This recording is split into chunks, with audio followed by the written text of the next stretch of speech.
Assalamualaikum. Magandang gabi sa Pilipinas, magandang gabi sa iba't ibang panig ng mundo, o good afternoon, o kaya magandang umaga dyan sa ibang bansa din. Dito kasi sa Saudi, hapon na. Malapit na magtakip silim, malapit na rin mag-grib, salatong mag-grib. Kaya nakapag-isip ako kung ano ang kakainin ko para sa dinner. Ngayon, ang napag-isipan ko, gumawa ako ng chicken saluna or saluna de judge. Ito ay pagkain, kadalasan ito ay kinakain ng mga Arabian people. Ito ay ang partner niya ay kubos. Kubos. O kaya yung sinasabi nilang bread ng Arabic bread. Kubos. Mamaya,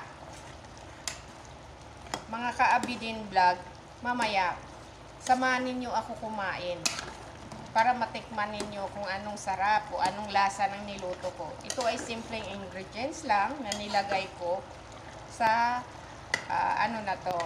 niluto ko na to na chicken salona. May kunting nilagyan ko ng kunting paminta din at saka dilaw, yung luyang dilaw, at least yung kulay niya ay magiging maganda naman ang kinalalabasan niya. Ito, kain tayo. Mamaya after maghrib, after prayer, kakain na ako ng dinner ko. Dahil minsan kasi hindi ako kumakain ng kadalasan hindi ako kumakain ng kanin paggabi. Kumakain lang ako na minsan isang apple, tubig, ganun lang. Tapos na. O kaya isang sliced bread o dalawang ng sliced bread with cheese. Yun lang panggabi ko, hindi ako kumakain ng kanin. Bihira lang ako kumakain ng kanin. Kaya ito naman ang naisipan kong kainin, chicken saluna, the Arabian dish. Kain tayo. Samahan niyo ako mamaya after maghrib or after prayer namin ng salatul maghrib. Doon pa ako magdi-dinner. Sarap yan. Medyo may kagat yan. Medyo may